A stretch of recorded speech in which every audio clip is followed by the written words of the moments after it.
ज्ञानाञ्जन शलाकया चक्षुरुन्मिलितं येन तस्मै श्रीगुरुवे नमः। नमो महावदन्याय कृष्ण प्रेम प्रदायते कृष्णाय कृष्ण चैतन्य नाम्ने गौरतुषे नमः। हे कृष्ण करुणा सिंधु दीनबंधो जगतपते गोपेश गोपिका कांत राधा कांत नमोस्तुते। तप्त कांचन गौरांगी राधे वृंदावनेश्वरी वृषभानुसुते देवी प्रणमामि हरिप्रिय। तवैवास्मि ना जीवामि त्वया विना इति विज्ञाय राधिके नयमां चरणान्तिकं गुरुवे गौरचन्द्राय राधिकाय तदालय कृष्णाय कृष्ण भक्ताय तद्भक्ताय नमो नमः।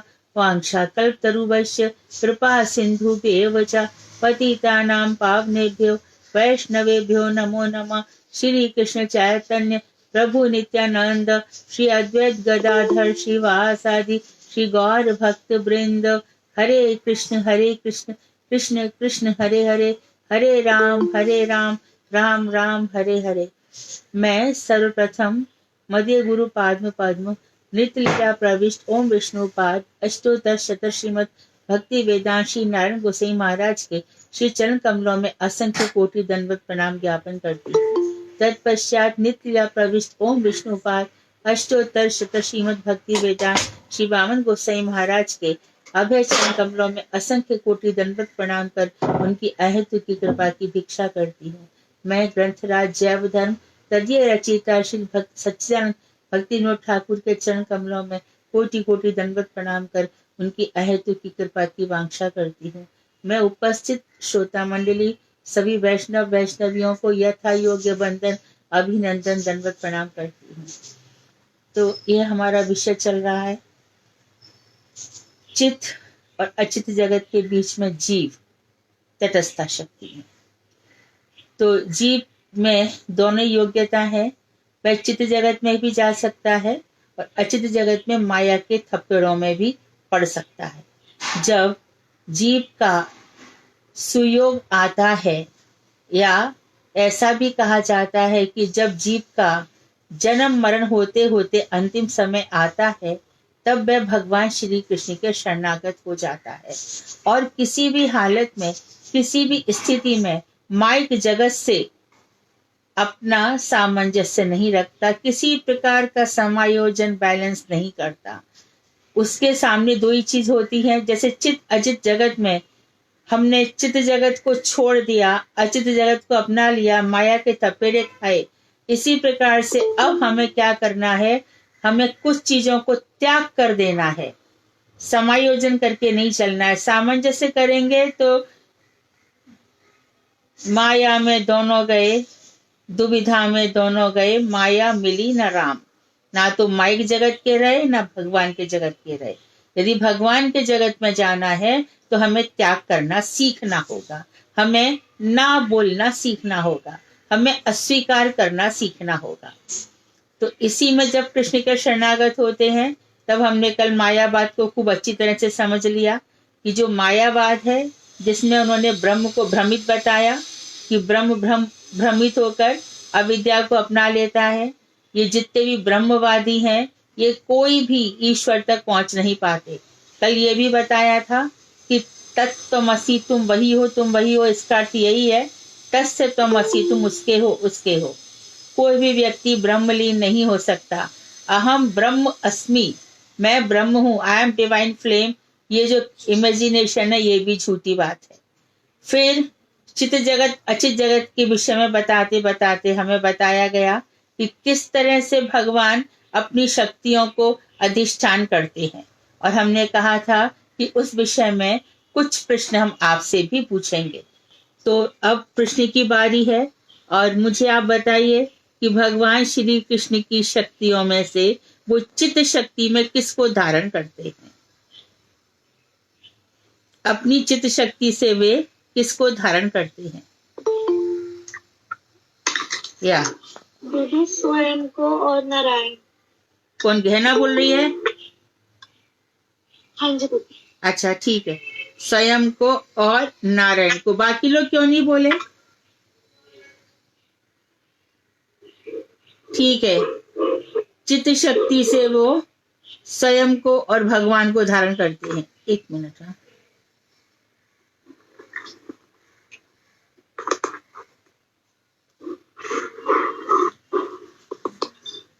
हरे कृष्णा दीदी, हाँ। आज आपकी ना पिक्चर नहीं आ रही, फोटो आप दिख नहीं रहे हो। अच्छा, अभी आ रही है? नहीं आ रही। राधिका, दिख रहे दीदी, अभी भी नहीं, ग्रीन ग्रीन आ रही है। राधिका ये मोबाइल का फोटो ठीक कर दे। इसमें 263 पेज में ठीक है नहीं, हमें तो आ रही है, क्लियर आ रही है दीदी आपकी नहीं, फोटो। इसमें नहीं आ रही राधिका, इसमें नहीं। अभी आ रही है? तो आप हाँ हाँ एकदम क्लियर है। हाँ, ठीक है। अच्छा, चित्त हरे शक्ति। कृष्णा दीदी, हाँ दीदी अभी जो बोला कि चित शक्ति से भगवान स्वयं और नारायण को धारण करते हैं, चित शक्ति तो उनकी राधा रानी की शक्ति है, ए जिससे कि वो राधा क्षमा कीजिए, वो उनकी स्वरूप शक्ति है। अच्छा, राधा रानी उनकी स्वरूप ठीक है। शक्ति और अंतरंगा शक्ति है, हाँ जी, हाँ ठीक है। और सर्वभूता शक्ति। शक्ति भी बोलते हैं ना, अलादनी शक्ति। हाँ, हाँ, अलादनी शक्ति राधा की, अलादनी शक्ति जो है भगवान की, उनकी वृत्ति राधा रानी में है। भगवान की इलादनी शक्ति है, उनको आनंद देने वाली जो शक्ति है राधा रानी, और राधा रानी के अंदर क्या है? इलादनी की वृत्ति है, अर्थात समस्त क्रियाएं वो करती है।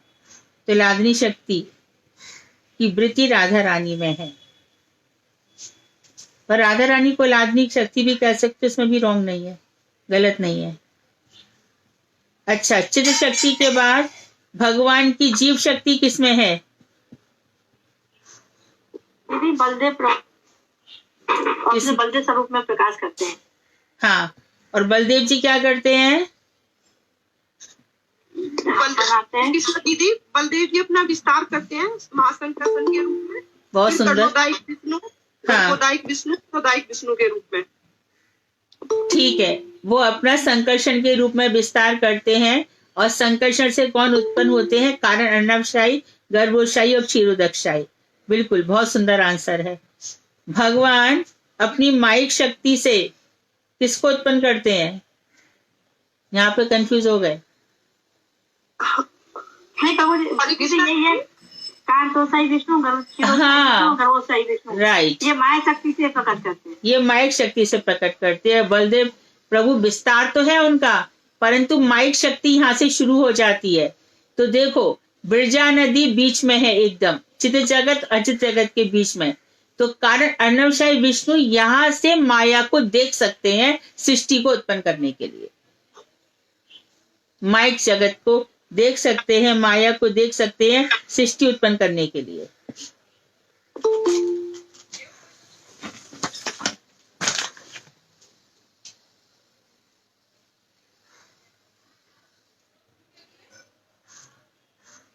अब कह रहे हैं कि ब्रजनाथ, हाँ यहाँ पर है। अच्छा, और एक चीज रह गई कि जीव माया से कब तक पराजित हो सकता है? जीव माया से पराजित होने से कैसे बच सकता है, ये बताइए। जीव माया, जब तक वो अलादनी शक्ति का आश्रय नहीं पा लेता है, जब तक राधा जी का आश्रय। हाँ हाँ हाँ हाँ दीदी, हाँ, जब तक वो नाम और नामी में अंतर खत्म हो जाएगा तो जीव को समझ में आ जाएगा। हाँ, वो भी ठीक है। और इलादनी शक्ति का जब आश्रय ले लेता है, हाँ, तो अब जीवों को कौन प्रकट करता है? जीव शक्ति की चित्त शक्ति? जीव शक्ति को प्रकट करती है। हाँ, चित्त शक्ति होती तो वो नित्य होते, पर वो नित्य नहीं है। बहुत सुंदर, नित्य होते और पूर्ण होते, लेकिन जीव अपूर्ण है। जीव को अपूर्ण क्यों कहा गया? क्योंकि वो कृष्ण की अपूर्ण शक्ति है। हाँ, लेकिन क्यों है? अपूर्ण शक्ति से प्रकट हुआ है। लेकिन जीव को अपूर्ण, और दीदी आपने बताया था कि जीव अणुशक्ति से निकले हैं, इसीलिए वे भी अणुचैतन्य है, अर्थात अल्पज्ञ है। बहुत सुंदर, बहुत सुंदर। लेकिन फिर भी वो अपूर्ण क्यों है? क्योंकि जीव जीता और मरता रहता है। जी हाँ, उसका मरण होता है। हाँ, दीदी इसमें ये भी बोल सकते हैं कि तटस्थ है वो। नहीं ऐसा नहीं कह, तटस्थ शक्ति से तो निकला है, लेकिन जब उसका जन्म हो गया है तो वो जन्मता और मरता रहता है, इसके लिए ठीक है। नित्य नहीं है, वो नित्य नहीं है।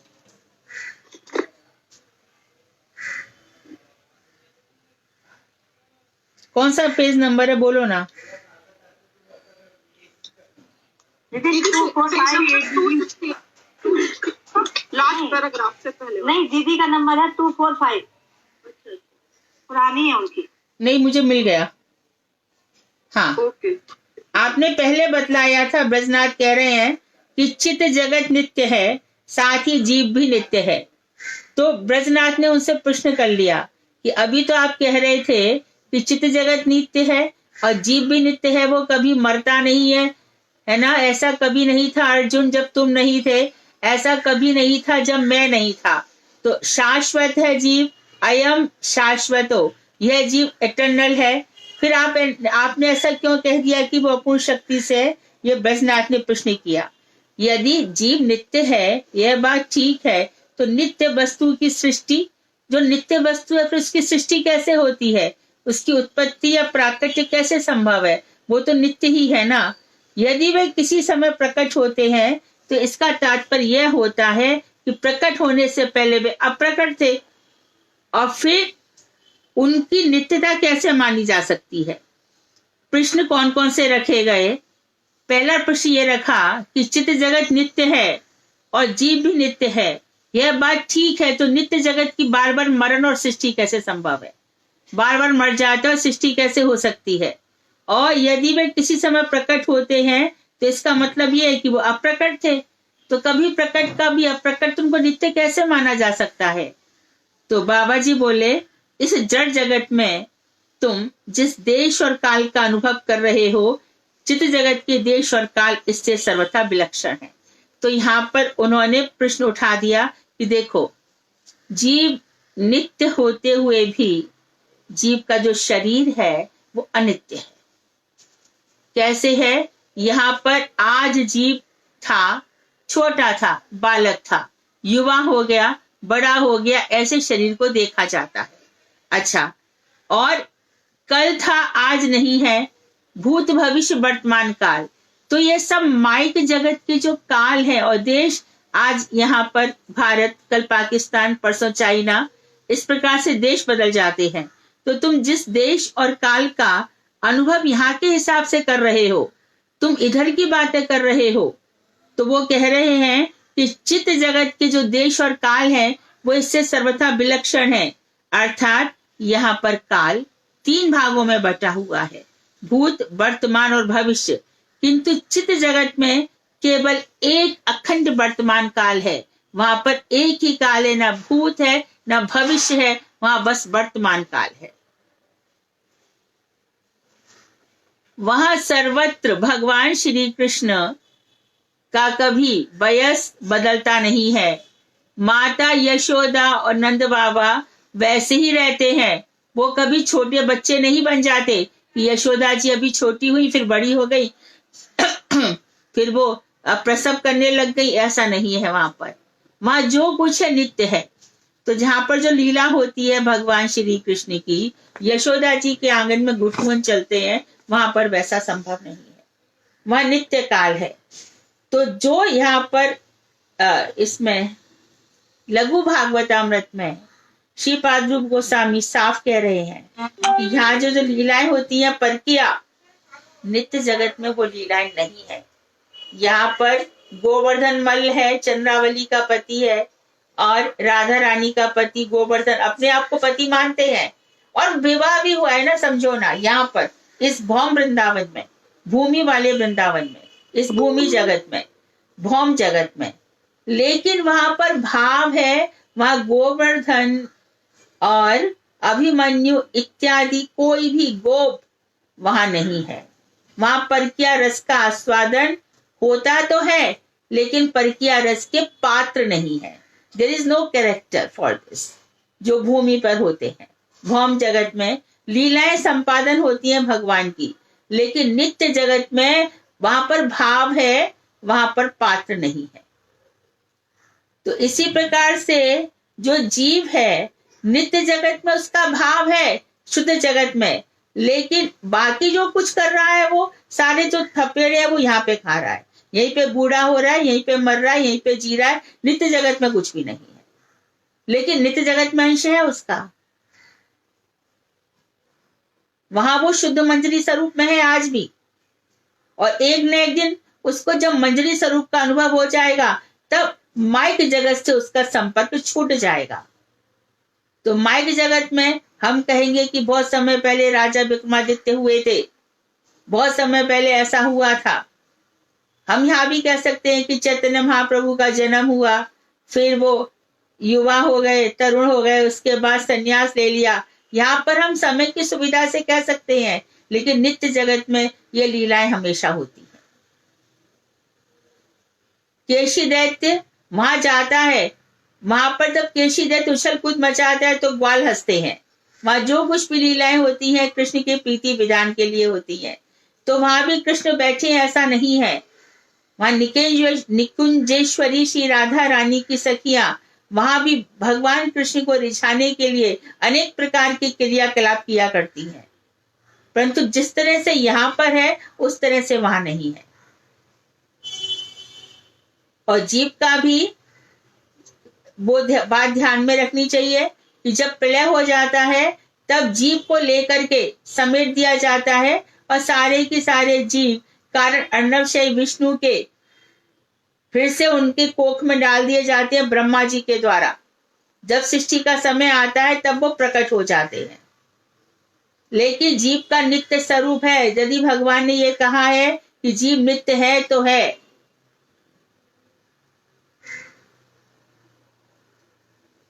तो चित्त जगत में एक अखंड वर्तमान काल है, वहां भूत भविष्य वर्तमान नहीं है, वहां नित्य लीला चलती है, वहां भगवान का नित्य विहार है।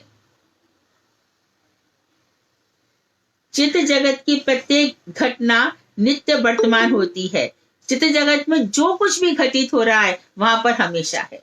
अर्थात ऐसे भी समझ लो, वहां रास लीला भी नित्य है और वहां पर यदि बाल लीला हो रही है वो भी नित्य है।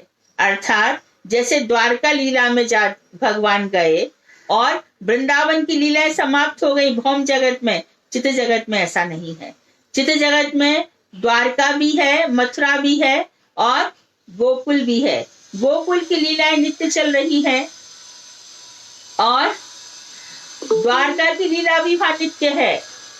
द्वारका को छोड़ करके भगवान द्वारका को डुबो गए जाने से पहले और चित्त जगत में चले गए, लेकिन उसके पहले भी भगवान ने क्या किया, यहाँ पे द्वारका डुबोई, अपने जितने भी बेटे थे नाती थे आपस में लड़वा दिया। क्यों लड़वाया था भगवान ने इनको? उन्होंने कहा कि दुर्योधन आदि दुष्ट पुरुषों से तो यह पृथ्वी खाली हो गई है। बकासुर, अघासुर, बत्सासुर, धेनुकासुर, इन सब असुरों से भी पृथ्वी खाली हो गई है। लेकिन जो मेरे बेटे हैं साम इत्यादि, जो पेट में मूसल धारण करके, पेट में मूसल बांध करके ऋषियों की परीक्षा करते हैं कि इसके पेट में बेटा है कि बेटी है, क्योंकि इन बच्चों ने यह समझ रखा है कि हमारा बाप यानी भगवान श्री कृष्ण बड़े ऐश्वर्यशाली हैं, हम उनके बेटे हैं, हमसे कोई कुछ नहीं कह सकता। तो कृष्ण कह रहे हैं मैं ऐसी मिसाल छोड़कर जाना नहीं चाहता कि बाप के बल पर बेटा उपद्रवी हो जाए। इसके लिए मैं इन सब का भी संहार कर देना चाहता हूं। मैं पृथ्वी को बहुत सुंदर बनाना चाहता हूं।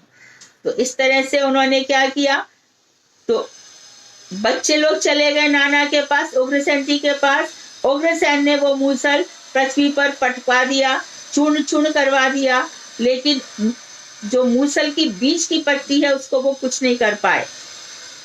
तो वो उस पट्टी को तो मछली ने खा लिया और वो एक ब्याज शिकारी उसको ले गया और ये जो मूसल का चूर्ण हुआ समुद्र के किनारे वो एर का घास बन गया। एर का घास कांटेदार होती है।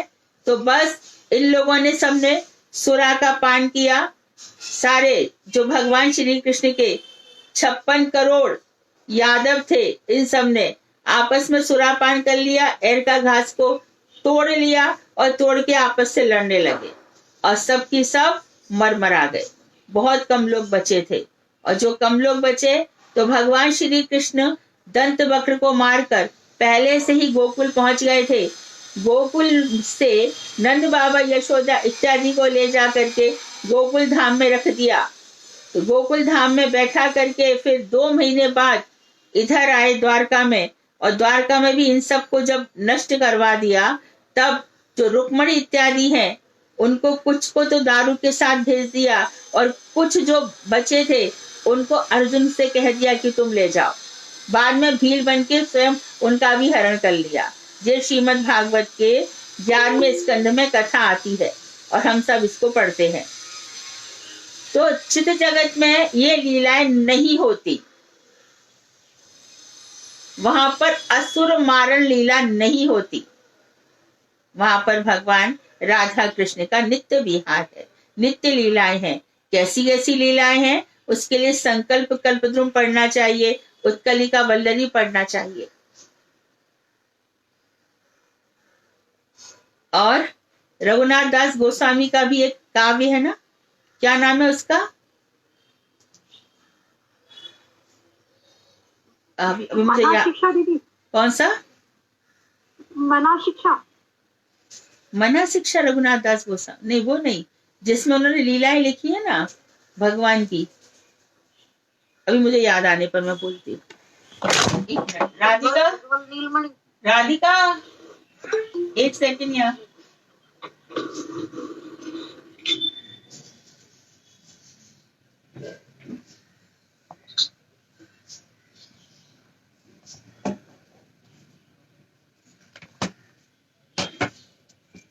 हरे कृष्णा।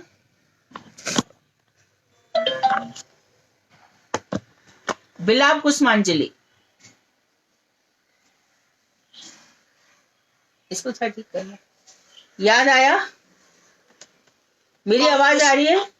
दीदी वो आ रही है। हाँ, तो कुछ लोग आते रहते हैं गुरुदेव की कथा में। हाँ देवी का कुबर गदगद याच वाचब याचे भूमि निपत्य दंडवत उठवदार्ती अस्य प्रसाद मऊदस धनस्य कृतवा गांधर्वी के तब गणे गणनाम विदेही। ये बिलाप कुसुमांजलि है। ये इन तीनों ग्रंथों में नित्य जगत की लीलाएं लिखी हैं। तो वहां लीलाएं चलती हैं और परकीय रस भी है वहां पर भाव से। तो ये सब मैंने जो बता दिया इसको एकदम समझ लेना चाहिए ध्यान से। तो वहां पर अखंड वर्तमान काल रहता है। चित्त जगत की प्रत्येक घटना नित्य वर्तमान होती है। हम जड़ जगत में जो कुछ भी कहते हैं या वर्णन करते हैं वह सब कुछ जड़ देश और जड़ काल के अधीन होता है। जो यहाँ का काल है, यहाँ का काल बटा हुआ है वर्ष, मास, सप्ताह, दिन, रात, संवत्सर, फिर डिकेड, सेंचुरी, इस तरह से यहाँ का काल ईसा पूर्व, ईसा पश्चात, ये सब जो है विक्रमादित्य सन, गौराब्द, ये सब यहाँ के काल है। नित्य जगत में ये सब नहीं है। इसलिए जब हम ऐसा कहते हैं कि जीव उत्पन्न हुए, जीव की सृष्टि हुई, चित्त जगत प्रकट हुआ, जीव के स्वरूप गठन में माया का कार्य नहीं है इत्यादि, तब हमारी भाषा के ऊपर, हमारे वाक्यों के ऊपर जड़ीय काल का प्रभाव हुआ करता है। जड़ीय समय से कि आज उत्पन्न हुआ कल प्रलय हो जाएगी, ये सब जड़ जगत में है। नित्य जगत में ना सृष्टि है ना प्रलय है, वो नित्य वर्तमान है। सृष्टि के बाद भी, सृष्टि के पहले भी। अहमेवा समेवाग्रे, मैं ही एक अकेला था सृष्टि के पहले और सृष्टि के बाद भी। तो हमारी बद्धावस्था में ऐसा होना अनिवार्य है, क्योंकि हम माइक जगत से बंधे हुए हैं। तो माइक जगत में जो माइक काल है उस पर हमारे ऊपर उसका प्रभाव होना ही है और होगा ही। इसलिए अनुचित जीवों और समचित वस्तुओं के वर्णन में माइक काल का प्रभाव दूर नहीं किया जा सकता। तो जो जीव है अणुचेतन है, जीव अणुचित है, अणुचेतन है। और जो समचित वस्तु है, जब हमें कुछ कहना होगा तो हम कौन सी भाषा लाएंगे? यही की भाषा से बताना पड़ेगा। लेकिन समझ लेना चाहिए हमें अच्छी प्रकार से कि चित्त जगत में जो नित्य काल है वो इस माइक जगत में नहीं है। भाषा जरूर हो सकती है, इसमें भूत वर्तमान और भविष्य काल का भाव आ ही जाएगा। माइक काल के प्रभाव को हम दूर नहीं कर सकते। अतः चित्त जगत के वर्णनों का तात्पर्य अनुभव करने के समय शुद्ध विचार परायण व्यक्ति नित्य वर्तमान काल का प्रयोग अनुभव कर लिया करते हैं। तो जो महापुरुष चित्त जगत का वर्णन करते हैं उसका तात्पर्य अनुभव करते हैं, तो जो शुद्ध विचार वाले व्यक्ति हैं वो वर्तमान काल का अनुभव कर लिया करते हैं। जैसे कि देखो गोपी गीत देख लो। गोपी गीत में क्या है? जयति तेधिकाम जन्मना ब्रज शयत इंदिरा शश्वदत्र ही दयित दृश्यताम तीक्षुतावका त्वयि धृता सवा त्वान् विचिन्वते। जयति है वहां पर, जय हो जय हो जय हो। अरे जय हो ये तो पास्ट टेंस की बात है। क्या कह रहे हैं? जयति तेधिकम जन्मना ब्रज। गोपियां कह रही हैं जब से श्री कृष्ण तुम्हारा जन्म हुआ है तब से इंदिरा लक्ष्मी जी का यहाँ वास हो गया है। तो जन्म हुए तो कब से हो गया? तो जयति प्रेजेंट टेंस क्यों कह रहे हो? प्रेजेंट इंडेफिनिट टेंस है यहाँ पर। वर्तमान काल जयति, यदि भूतकाल होता तो अजयत कहते, पास्ट टेंस का प्रयोग करते। लेकिन यहां भी क्योंकि आज भी जय जयकार हो रही है, ये ब्रज भूमि आज भी जय जयकार हो रही है। इसी प्रकार से देवकी के गर्भ में भगवान आए, जयति जन निवासो। आप जयति देवकी और लोगों के हृदय में निवास करने वाले हैं, आपकी जय हो जय हो जय हो। तो भगवान के लिए चाहे वो यहां से होकर चले गए तब भी हम क्या कहते हैं? श्री राम की जय हो, आपकी जय हो हे भगवान। और हम श्री कृष्ण के लिए भी इसी तरह से वर्णन करते हैं, जय हो जय हो। और आज भी हम यही फील करते हैं कि वो हमारे सामने है, जबकि वो तो यहाँ से चले गए। तो चित्त जगत की चित्त वस्तुएं, वृंदावन धाम आज भी कृपा कर रहा है हमारे ऊपर। यदि हमारी श्रद्धा बहुत ऊपर रहती है, एकदम चित्त जगत वाली रहती है, तो वृंदावन धाम के उसी प्रकार के दर्शन होते हैं। यमुना जी के भी हम वैसे दर्शन करेंगे, राधा कुंड के भी करेंगे, जगन्नाथ जी तो खैर साक्षात है ही। तो ये प्रेजेंट टेंस रहता है चित्त जगत के रूप में। वहां पर हम वर्णन कर सकते हैं कभी कि कृष्ण आए थे, फिर उन्होंने लीला की, लेकिन जब भी उनका वर्णन किया जाता है तब जय हो के, जय थी थोड़ी हम कहते हैं। भगवान ने असुरों को मारा, यहां तो हम कह देंगे क्योंकि यह लीला कादाचित की लीला है, कभी कभी होती है। लेकिन यदि हम रास की बात कहें तो भगवान रास किया था नहीं कहते, हम कहते आज भी भगवान की बंशी बज रही है, आज भी रास हो रहा है, क्योंकि नित्य लीला है। चित्त जगत में लीला नित्य चलती है। चीरहरण यहाँ पर होता है और चित्त जगत में नित्य लीला में है। सभी गोपियां वहां पे रास हो रहा है तो सब महारास में शामिल है। इस प्रकार से है।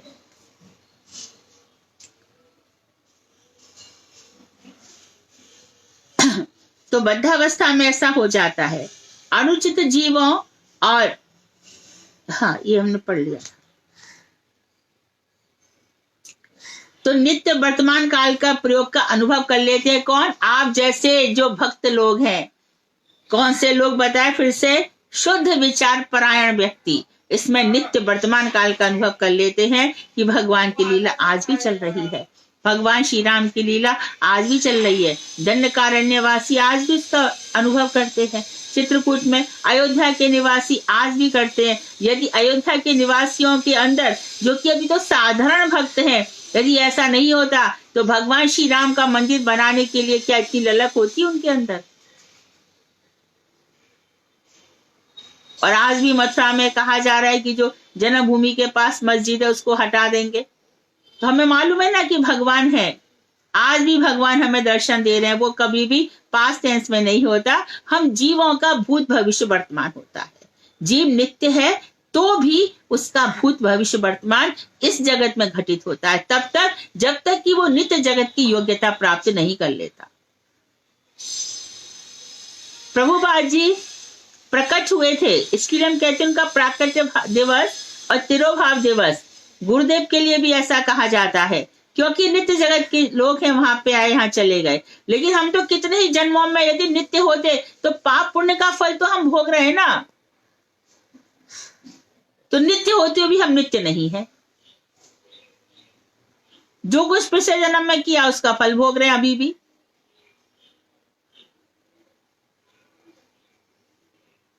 तो शुद्ध विचार वाले व्यक्ति इस चीज को समझ सकते हैं। बाबा इस विषय में जरा सावधान रहना। वाक्यों की अनिवार्य हेयता का परित्याग कर चिद अनुभवी करना। वाक्यों में ये हेयता आएगी।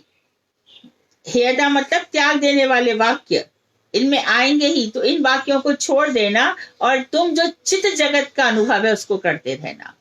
तो बहुत सारी बातें गुरुदेव भी कहते, अरे कितनी दफे गुरुजी ने कहा होगा सबसे, अरे ये सब बातें छोड़ो, भगवान की बातें करो, चित्त अनुशीलन करो, चित्त अनुभव करो, चित्त अनुशीलन करो।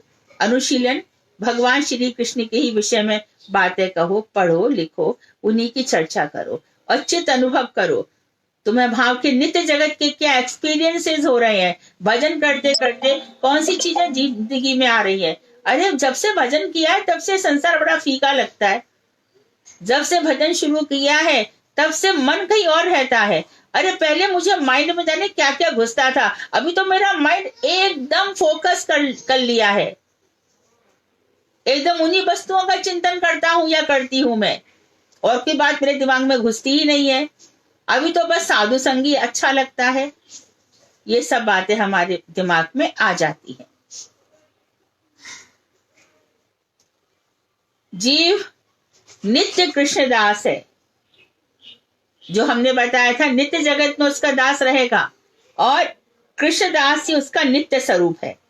जीव अपने इसी नित्य स्वरूप को भूलकर माया से बंध जाता है, ऐसा सभी वैष्णव कहते हैं। परंतु सभी जानते हैं कि जीव नित्य वस्तु होकर भी दो प्रकार के हैं। एक नित्य मुक्त है जो चित्त जगत में रह जाते हैं, और एक नित्य बद्ध है, ऑलवेज कंडीशन सोल। उनको कितना भी सिखाओ, पत्थरों से सिर मारेंगे तो अपना ही सिर टूटेगा। कितना सिखाएंगे, कितना समझाएंगे, सुनने को ही तैयार नहीं है। प्रहलाद जी ने भी कहा था कि मैं अपने साथ के बच्चों को ले चलूं, भगवान ने कहा बुला लाओ। उन्होंने कहा अरे अभी तो हमें बहुत कुछ यहाँ पे सुख प्राप्त करना है, असुर थे ना, अभी हम यहाँ से कैसे चले जाएं। कोई भी जाने को तैयार नहीं हुआ। तो ये नित्य बद्ध जीव है, ये जब जब भी जन्म होगा होते रहेंगे। भगवान ने दिखाया है, जैसे जड़ भरत का हम देखते हैं मृग योनि में जन्म हुआ, इसी प्रकार राजा नृग को गिरगिट योनि प्राप्त हुई। दान दे रहे थे तो गैया, एक दोष आ गया, दी हुई जो गैया थी वो फिर से आ गई, और इसके लिए उनको गिरगिट योनि मिली। तो योनियों का प्रकार हम देख रहे हैं कि इंसान को भोगना पड़ता है। अहिल्या जी का तो कुछ भी पाप नहीं था तो भी प्रस्तर बनना पड़ा। लेकिन जो जीव है नित्य जगत का, वो माइक जगत के अधीन नहीं होता, ये सभी वैष्णव कहते हैं। इस विषय में मानव बुद्धि प्रमाद के वशीभूत होने के कारण ही ऐसा कहा जाता है। मानव बुद्धि क्या होती है? प्रमाद, असावधान, अलर्ट नहीं रह पाती, वो अपनी अलर्टनेस को खो देती है। क्या होता है, इतने प्रभावित हो जाते हैं लोग इन घटनाओं से, इतने जो घटनाएं घटित होती हैं उनको ये भूल जाते हैं कि माइक जगत में ये सब विचित्रताएं चलती रहेंगी, हमें नहीं देखना है। तो अभी तक जो कल तक तुम लोग प्रश्न करते थे कि एक व्यक्ति ऐसा कह रहा है, एक व्यक्ति वैसा कह रहा है, अब आप समझ लेंगे वो अपनी योग्यता के हिसाब से उतना ही बोल रहा है, इससे अधिक उसकी योग्यता ही नहीं है। योग्यता के अंतर्गत ही विचार करेगा, उससे ऊपर वो जा ही नहीं सकता, प्रमाद रहता है। तो इसके लिए चित्त अनुभव करो, और अपने अनुभव में, अनुभूति में दूसरे हमारे लिए किसी काम के नहीं है। यदि वो शुद्ध वैष्णव है तभी हमारे लिए पूजनीय, अन्यथा नहीं। शुद्ध वैष्णवों की बातें सुननी है, उन्हीं के आगे मस्तक झुकाना है, उन्हीं की बातों से ओतप्रोत होकर अपना जीवन यापन करना है। कितने साल जी लोगे भाई? 70 साल, 80 साल मैक्सिमम है। कहां समय हमारे पास? तो किस किस का सुनते फिरेंगे? शास्त्र तो कह रहे शास्त्र की बातें सुनो। धीर व्यक्ति, जो धीर व्यक्ति है वो क्या कर लेते हैं? चित्त समाधि के द्वारा अप्राकृत सत्य का अनुभव करते हैं। तो धीर व्यक्ति है वो चित्त अनुशीलन में रहते हैं और चित्त समाधि लग जाती है। जो सुबह उठ करके समाधि अवस्था में बैठकर भजन कर रहे हैं उनको अनुभूतियां हो रही हैं, उनको सत्य का अनुभव हो रहा है। और सत्य क्या है? मैं सत्य हूं, मेरी आत्मा सत्य है, परमात्मा सत्य है, भगवान सत्य है, भगवान की लीलाएं सत्य हैं, बाकी सब कुछ जो हो रहा है वो सब गलत है। हमारे यहाँ पहले पे हिस्ट्री विस्ट्री नहीं पढ़ाई जाती थी। हिस्ट्री जो मैकाले है या मैकमिलन जो भी कह लो, उसने आकर के जिस तरह से भारत का एजुकेशन का सर्वनाश किया है उसकी कोई तुलना नहीं है। हम क्यों पढ़े? First world war, second world war हो चुका ना बहुत। हमारे भारत का जो महाभारत है उसका इतिहास पढ़े तब भी ठीक है, क्योंकि कुछ सीख तो आएगी कि उसमें श्री कृष्ण ने क्या उपदेश दिए थे। तो गीता को तो निकलवा देते हैं, और जहां विदेशों में गीता पढ़ाई जाती है और हमारे यहाँ से गीता निकलवा देते। कैसा कैसा हमारे ऊपर अत्याचार है, और कोई जागरूक नहीं है।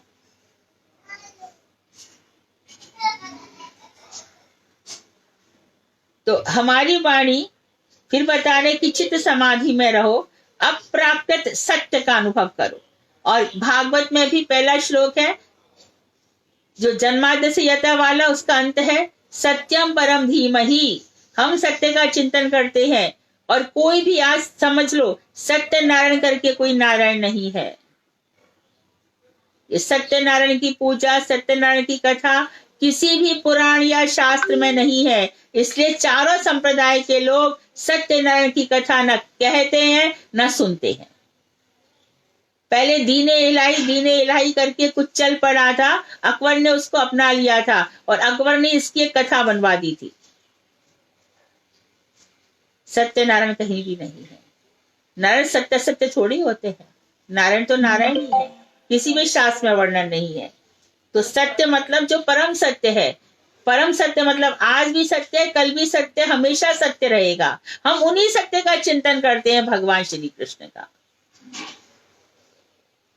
वही सत्य है, उन्हीं का नाम सर्व पाप प्रशमनम, सारे पापों का नाश कर देता है, उन्हीं का कीर्तन।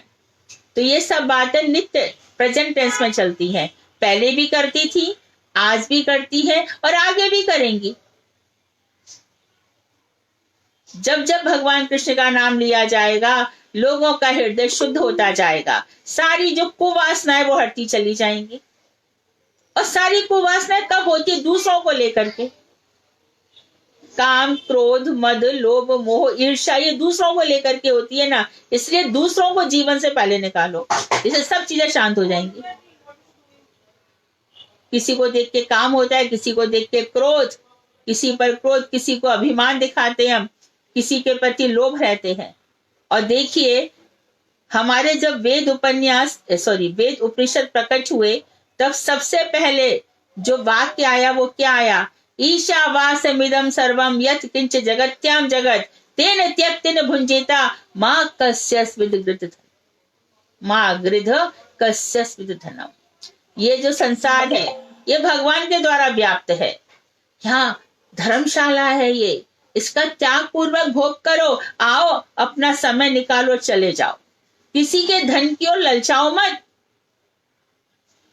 दूसरों का धन हमारे किसी काम का नहीं है।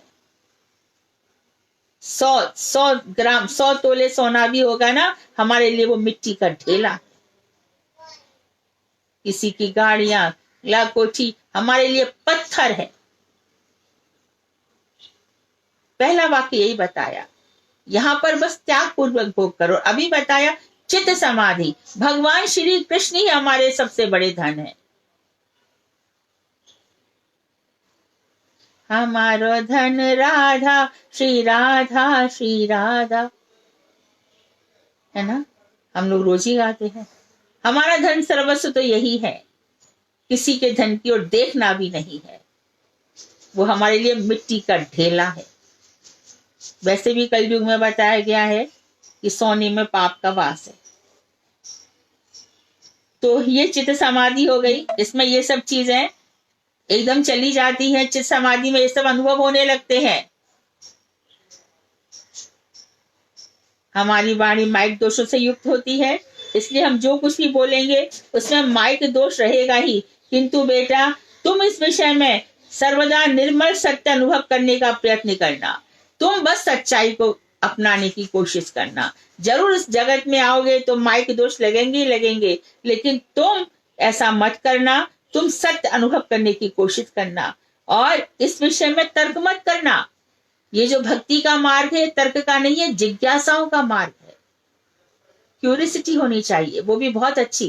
कैसे हुई, कैसे हुआ, मेरा उद्धार कैसे होगा, भगवान के दर्शन कैसे होंगे, मेरा कल्याण कैसे होगा, इस जगत से मैं जब जाऊंगा तब मेरा क्या होगा, मुझे कौन सा लोक मिलेगा। इस प्रकार के जो प्रश्न हैं।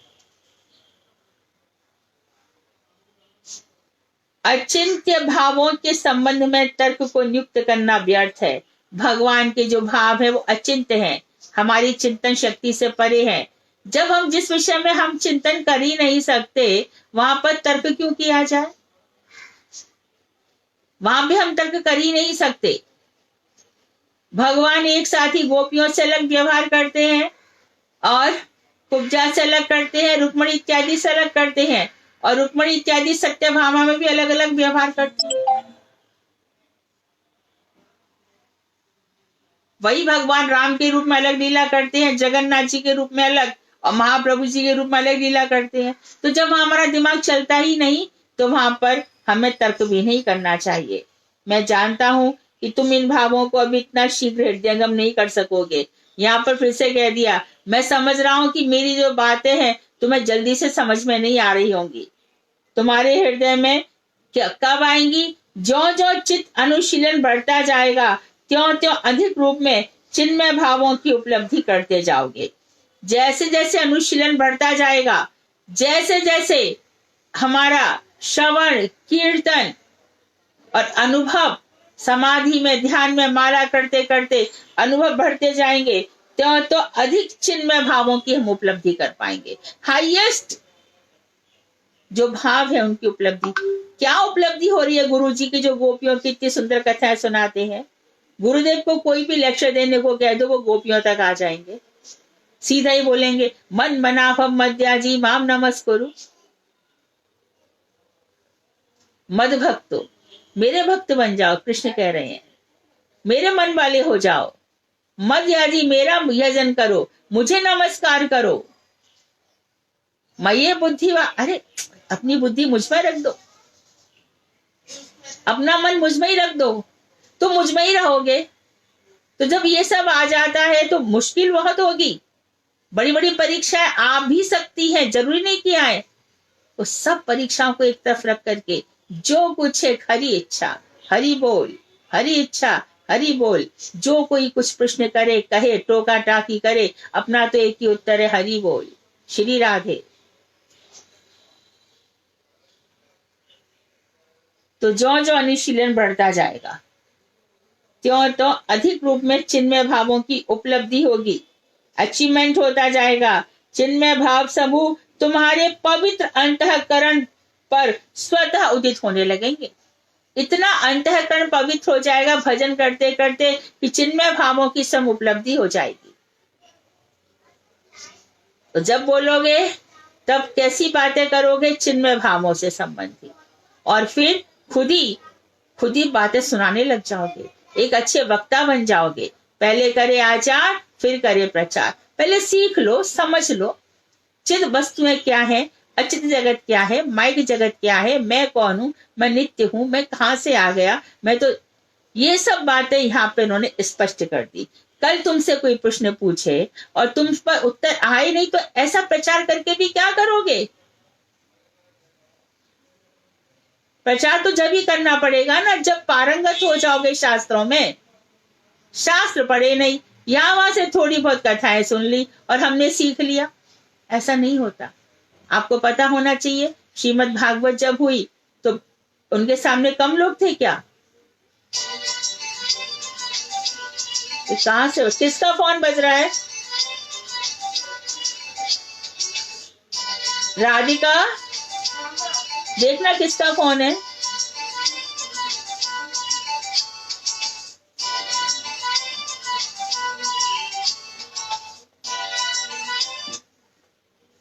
ओ, किसने किया ये? महाराज अम्बरीश के सामने कम लोग थे क्या? लेकिन वहां पर कितने बड़े बड़े ऋषि बैठे थे। याज्ञवल्क्य बैठे थे, च्यवन ऋषि बैठे थे, प्रहलाद बैठे थे, ध्रुव बैठे थे। उनके सामने भागवत आ रही है तो पहले भागवत को समझ तो लो, तभी तो भागवत कहने जाओगे। एक भी वक्त ऐसा नहीं है, गुरुदेव कहते हैं गौड़ीय वैष्णवों को छोड़कर कोई भागवत सुना नहीं पाता। पहले श्लोक का अर्थ बोलो तो उनकी पहले श्लोक में चित्त सर्ग है, जड़ सर्ग है, कोई बता नहीं पाता। तो ऐसे लोगों की कथा सुनने से क्या होगा? यथा गुरु तथा चेला, दोनों नरक में ठेलम ठेला।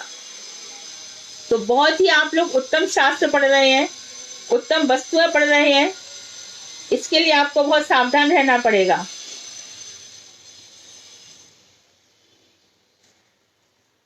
अरे राधिका एक मिनट आना बेटा।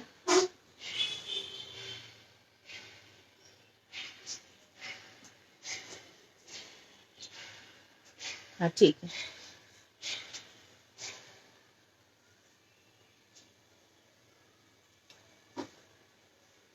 तो चिन्मय भाव तुम्हारे पवित्र अंतःकरण में खुद ही उदित होंगे तो हृदय पवित्र हो जाएगा।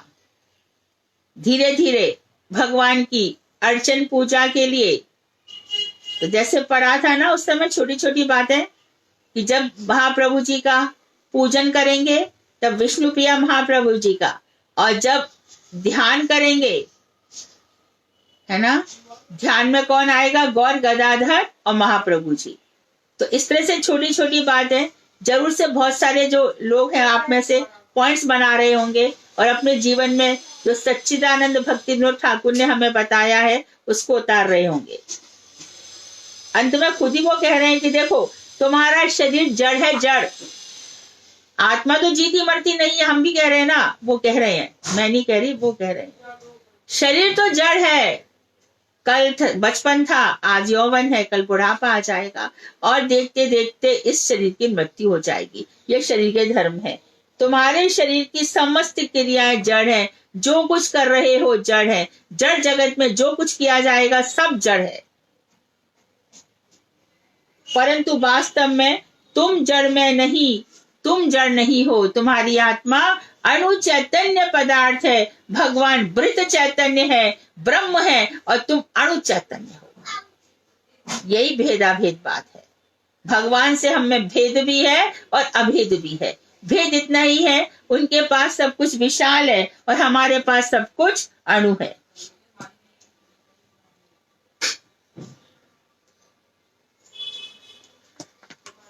तुम अपने आप को जितना ही अधिक जान सकोगे, अपने स्वरूप को माइक जगत से उतना ही अधिक श्रेष्ठ तत्व अनुभव कर सकोगे। अपने आप को समझो, मैं क्या हूं। सनातन गोस्वामी का भी पहला प्रश्न का यही था, हामी के मैं कौन हूं। जितना अपने आप को समझोगे उतना ही माइक जगत से अपने आप को श्रेष्ठ तत्व अनुभव कर सकोगे। तुम इस जगत के थे ही नहीं, अपने आप को ऊपर उठा लोगे। इस जगत में रहते हुए भी हनुमान जी ने किस किस देखो, बानर योनि, नल नील वृक्ष योनि, समुद्र बना डाला, समुद्र में सेतु बंध बना डाला। आज भी सेतु बंध के दर्शन जो लोग वहां पर हैं, नासा सेंटर से वहां पर देख सकते हैं वो सेतु बंध।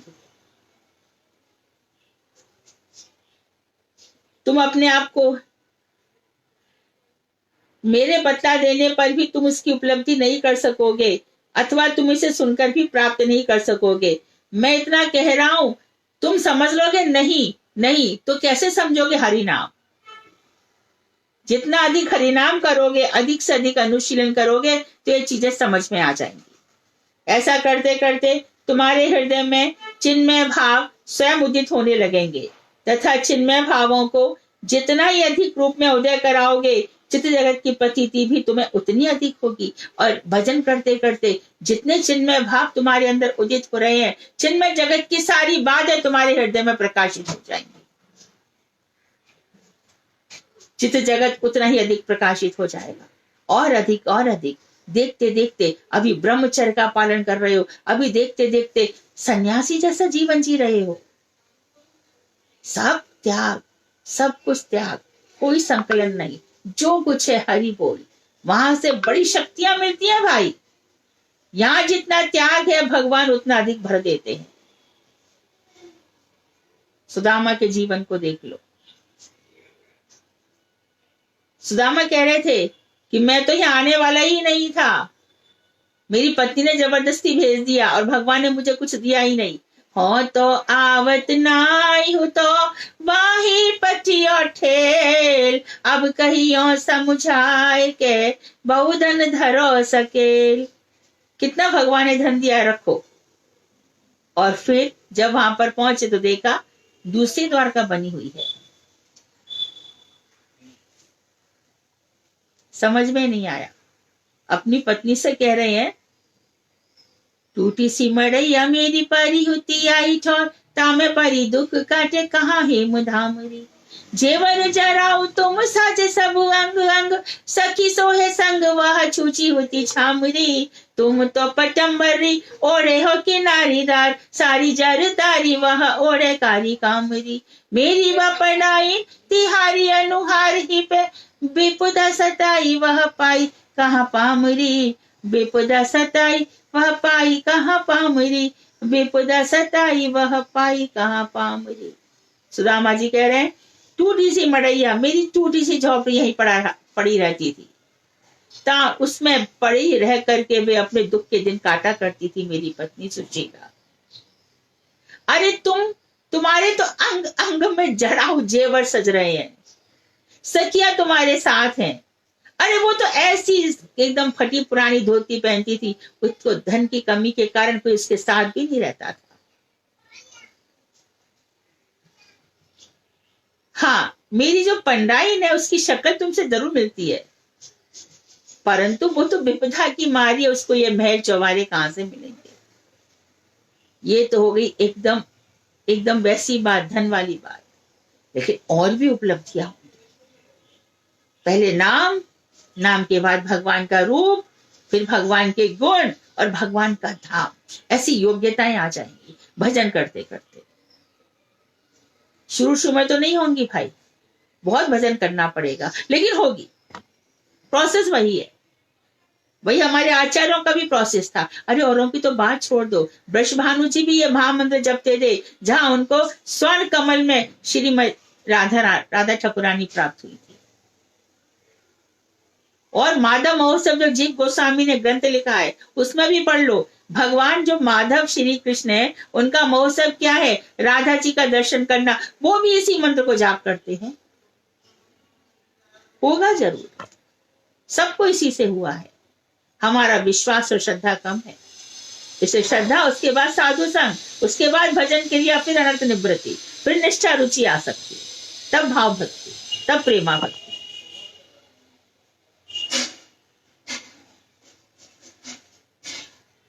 तो बतला दूंगा, सुन भी लोगे, परंतु वास्तव में अनुभूति तो हरिनाम से होंगी और तुम्हारे हृदय में चिन्मय भाव खुद उदित होंगे।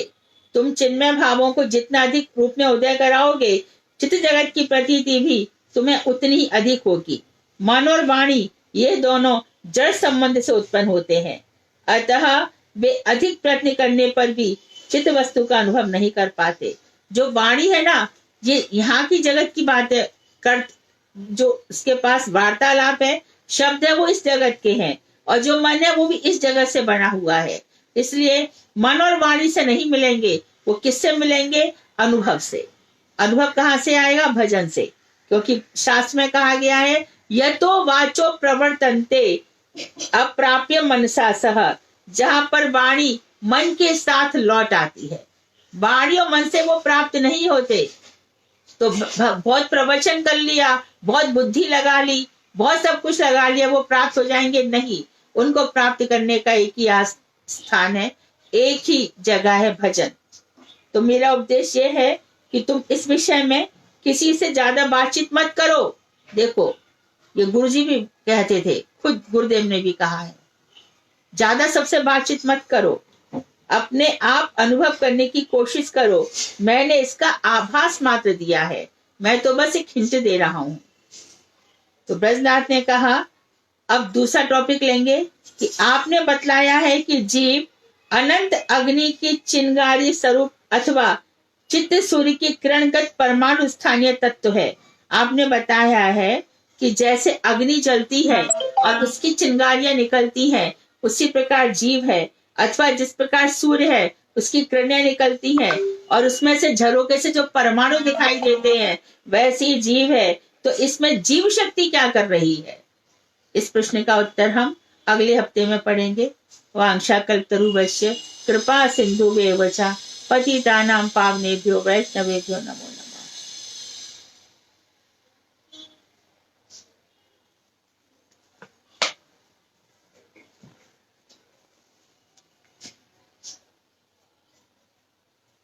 हरे कृष्णा। हरे कृष्णा दीदी, दंडवत प्रणाम। हाँ, ये मन और वाणी वाला बात समझ में नहीं आया, जिससे वो कृष्ण भगवान हाँ। बोलते हैं कि मन मुझे दे दो। हाँ, और यहाँ क्योंकि हाँ वो कह रहे हैं मन दे दो। अपने मन से हम उनको प्राप्त नहीं कर सकते, अपनी वाणी से भी उनको प्राप्त नहीं कर सकते, भजन से प्राप्त कर सकते। इसलिए भगवान ने कहा मन तो मुझे दे दो। हमारा मन ही तो सबसे ज्यादा भटकता है ना। ठीक है दीदी, दंडवत हाँ प्रणाम। हाँ, मन तो इंद्रिय है भाई, मन उभय इंद्रिय में आ जाता है, ज्ञान इंद्रिय और कर्म इंद्रिय। इसलिए भगवान कहते हैं इस मन को ही खत्म कर दो पहले। ठीक है दीदी, हाँ समझ। हाँ। और कोई?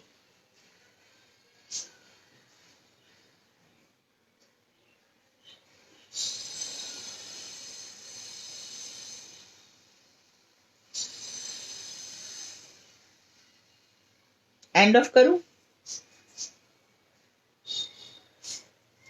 हरे कृष्णा दीदी, हाँ दंडवत प्रणाम। हाँ अभी आपने जो बताया कि मतलब वैष्णव के बारे में कि शुद्ध वैष्णव का संग करो, जो मतलब शास्त्र प्रमाण के साथ जो भजन करता हो, हाँ आपने बताया। हाँ। तो दीदी इस जगह मेरा एक प्रश्न है कि शुद्ध ये जैसे उस मतलब शुद्ध वैष्णव जो है वो तो दिख जाएगा कि हाँ ये शुद्ध वैष्णव है उनकी प्रमाण से, मगर कुछ वैष्णव ऐसे भी होते हैं कि उनका संग करना पड़ता है या वो कुछ बोल देते हैं, तो उस जगह क्या करना चाहिए हमें? मुझे नहीं लगता कि यदि हम अपने आप में स्ट्रांग हैं तो हमें कोई अपनी बातों से कहेगा ऐसे, मुझे नहीं लगता। अच्छा, यानी हाँ आप समझ गए दीदी, आपको मतलब ये बताना था कि हमें अपने आप को समेटना है, हमें कौन क्या कह रहा है हमें एग्जैक्टली या वो किसी को कह भी रहा है तो हमें नहीं सुनना है। मैं तो समझो कब से गुरुदेव के साथ थी, छोटी सी बच्ची थी, 79 से गुरुदेव के साथ थी, तो मेरे साथ तो कितने वैष्णव आए गए होंगे, पर मैंने वही सुना जो गुरुदेव ने कहा। गुरुदेव के अतिरिक्त मुझे श्रीपाद बामन गोसाई महाराज, त्रिविक्रम गोसाई महाराज, उनकी बातें सुन के ही मैं बड़ी हो गई बस।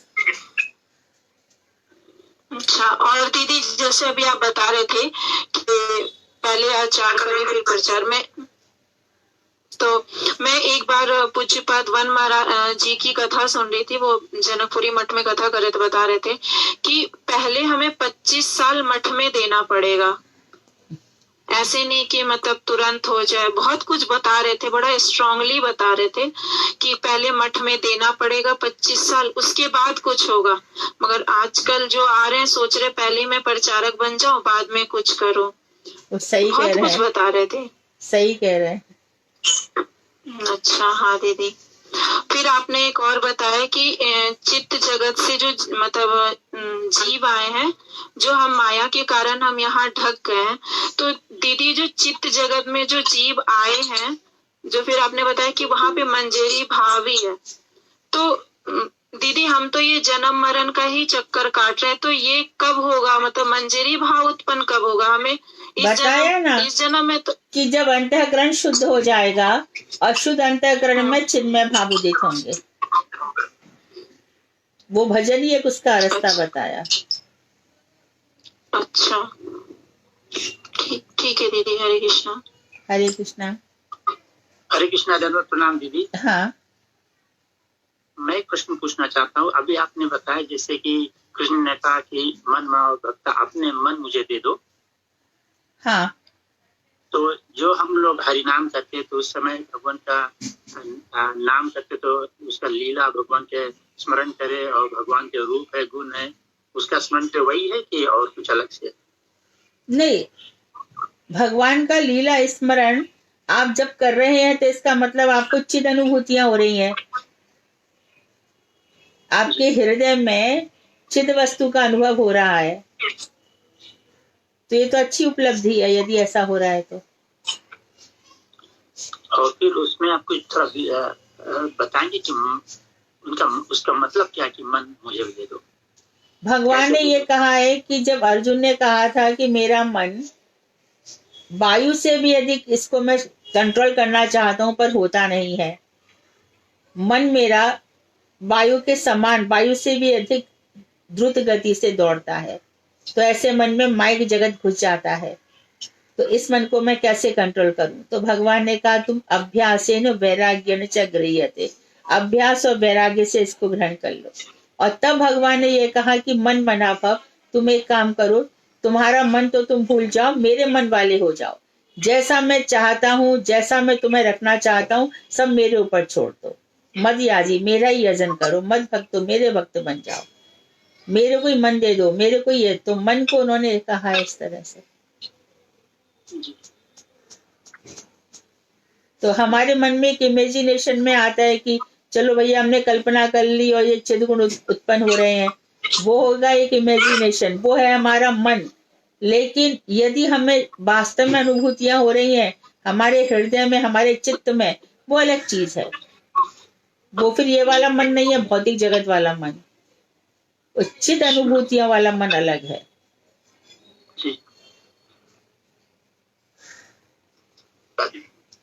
हरे कृष्ण। हरे कृष्ण। हरे कृष्णा दीदी। मेरा एक और प्रश्न क्या मतलब इससे रिलेटिव नहीं है, मैं ना बहुत बार सुनी हूँ, लोग पूछते भी हैं, या दीदी जैसे कि हम गौड़ी मठ से जुड़े हैं और हमारा गौड़ी मठ ही मतलब सब कुछ है, हमें कृष्ण मतलब ब्रजेंद्र नंदन श्याम सुंदर की भजन करना है, ये हमें पता है। तो दीदी कुछ लोग इस्कॉन की कथा सुनते हैं, इस्कॉन को फॉलो करते हैं, तो क्या ये सही है?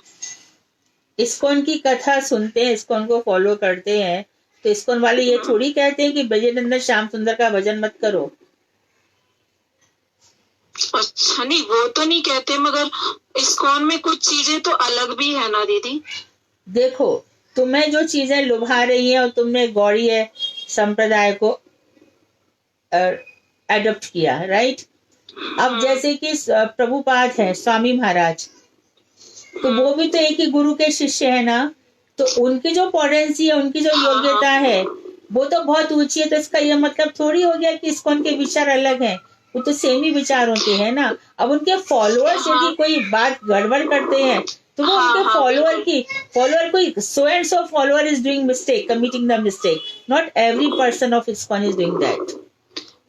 दीदी मेरा भी यही कहना था कि मैंने खुद अपने वो से सुना है, पूज्यपाद वन महाराज जी ही कह रहे थे कि प्रभुपाद जी को फॉलो करो, और जो मतलब और भी आजकल नए नए प्रचारक हो रहे हैं, वो बहुत सारी बातें ऐसी उल्टी सीधी भी, तो मतलब इस जगह मेरा यही था बिल्कुल। हाँ, इसलिए हमारे जैसे लोगों हाँ, को इस कहा है को कि फॉलो करना है केवल प्रभुपाद जी को। हाँ, हमारे जैसे लोगों के लिए कहा है ना कि सब जगह मत सुनो, कहा है ना इधर उधर मत सुनो, कहा है ना। हाँ हाँ हाँ हाँ हाँ, हाँ, मेरा यही दीदी क्लियर करना था बिल्कुल। अब तो हाँ पूरा अच्छे से क्लियर। ठीक है दीदी, धन्यवाद। हाँ। हरे कृष्णा। हरे कृष्णा। हरे कृष्णा दीदी, हाँ। बहुत प्रणाम दीदी। जहाँ तक मैं समझी हूँ कि हमें इस्कॉन और गौड़िया, हम तो गौड़िया ही है ना दीदी। हाँ, हमारे हाँ। दादाजी तो एक ही थे, पिता अलग अलग हैं। तो बिल्कुल। हमें जो भी चीज जहाँ से अच्छी मिल रही है हमें वो ग्रहण कर लेनी चाहिए, है ना दीदी। हाँ, अच्छे वही ना, प्रभुपाद जी तो जो स्वामी महाराज हैं उनके गुरु और हमारे गुरु, हमारे महाराज जी के गुरु तो एक ही है, परम गुरुदेव के गुरु एक ही है। वो दोनों ही गौड़िया वैष्णव थे। अब उन्होंने एक इस्कॉन प्रचार किया और उसमें उन्होंने जो अंग्रेजों की मेंटेलिटी थी उसके हिसाब से कुछ चीजें बनाई जो भारतीयों में पहले से, भारतीय लोग जानते हैं कि इलीगल संबंध नहीं बनाने हैं, शराब नहीं पीनी है, वहां पे वो चीजें रोजमर्रा की थी, इसके लिए कुछ चीजें वहां पे स्पेशल बनाई गई। तो उसके लिए तो दीदी जो जैसे दीदी एक क्वेश्चन था, जैसे कहते हैं कि गौड़िया मठ में जैसे बोलते थे कि 64 माला करनी चाहिए, लेकिन स्वामी महाराज ने 16 माला बोली, तो हमें अब कितनी माला करनी चाहिए दीदी। देखो ऐसा है कि हमारे गुरुदेव ने भी 16 माला का बता दिया है कि समय नहीं है तो 16 माला कर सकते हो। अच्छा, ये तो हमारे गुरुजी ने भी कह दिया है। ठीक है, थैंक यू दीदी। हरे हाँ, हरे कृष्ण। अरे बम्बई में कितने लोगों को गुरुजी ने कहा 16 माला ही करो, नहीं हो सकती तो। हरे कृष्ण। हरे कृष्ण दीदी। हाँ, दंडवत प्रणाम। गुरुजी ने आप बताया था कि 16 माला तो थोड़ा जरूरी है ही करनी। अच्छा, और ज्यादा कर लेंगे तो वो गलत तो नहीं है। इसमें कहा है ना जो ज्यादा करेंगे उनको ज्यादा अच्छी अनुभूति होगी। हाँ हाँ जी, तो 16 तो मतलब भूखा, और बिल्कुल नहीं टाइम है तो भूखा तो रखना ही नहीं है। हाँ हाँ हाँ, लेकिन 16 से ज्यादा करोगे तो और ज्यादा अच्छी अनुभूति होगी। अब बिल्कुल नहीं करोगे तो फिर भूख भी नहीं लगेगा। नहीं लगेगा, आपके हाथ का खाएंगे ही नहीं भगवान। हाँ जी, हरे कृष्ण। हरे कृष्ण।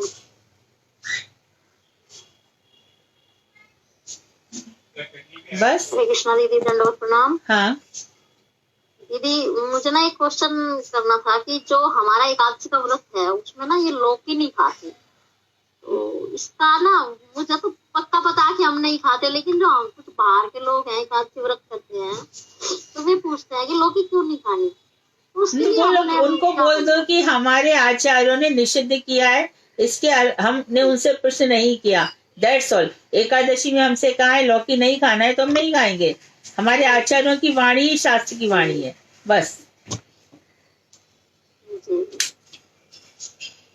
ठीक है दीदी, हरे कृष्ण। हरे कृष्णा। दीदी साबूदाना खा सकते हैं? नहीं,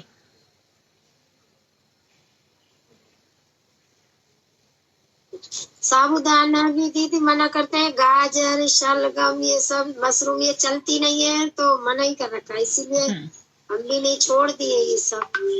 नहीं साबूदाना मत खाओ। साबूदाना भी नहीं, साबूदाना सामा का चावल ये सब नहीं खाना है। नहीं खाना। एकादशी के दिन, एकादशी के दिन तिल भी नहीं खाना है।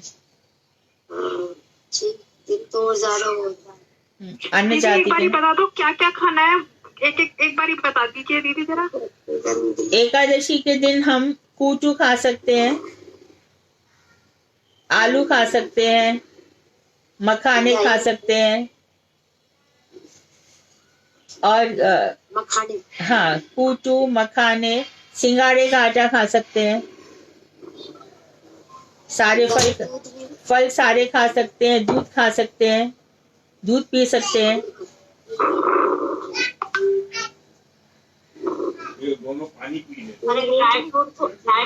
ड्राई फ्रूट्स खा सकते हैं सारे।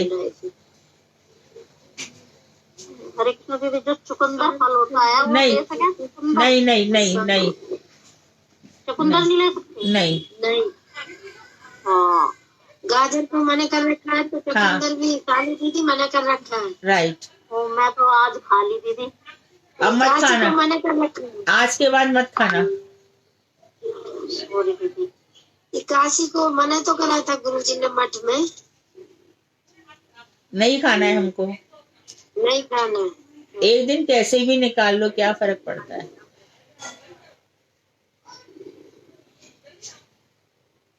कूटू का दलिया बनाओ। हरे हरे कृष्णा दीदी, हाँ। आप थोड़ा मकर संक्रांति के बारे में 2 मिनट बताएंगे क्या?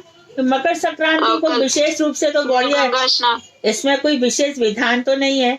सूर्य एक राशि से दूसरी राशि में जा रहा है, तो कर्मकांडी लोग सोचते हैं कि इस समय हम दान करेंगे तो हमारे ऊपर से पाप निकल जाएंगे, राशि से जितने संबंधित है।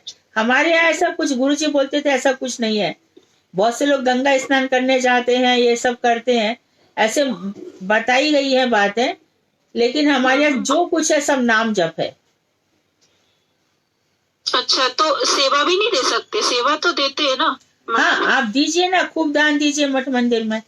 कल कितने लोग खिचड़ी देते हैं, खिचड़ी दीजिए, घी दीजिए, और जो कुछ भी देना है खिचड़ी दीजिए। ऐसे तो कल दीदी द्वादशी है, द्वादशी को तो सेवा जाते हैं। लेकिन संक्रांति का अर्थ होता है अलग सूर्य का एक राशि से दूसरी राशि में संक्रमण करना। अच्छा, अब एक तो ये वर्ष हमारे लिए नहीं है। हाँ, हमारे लिए नहीं है, ये मायावाद मतलब कर्मकांड, मायावादी के- कर्मकांड, हाँ, कर्मकांडी। हाँ हाँ, कर्मकांडी। हाँ ठीक है दीदी।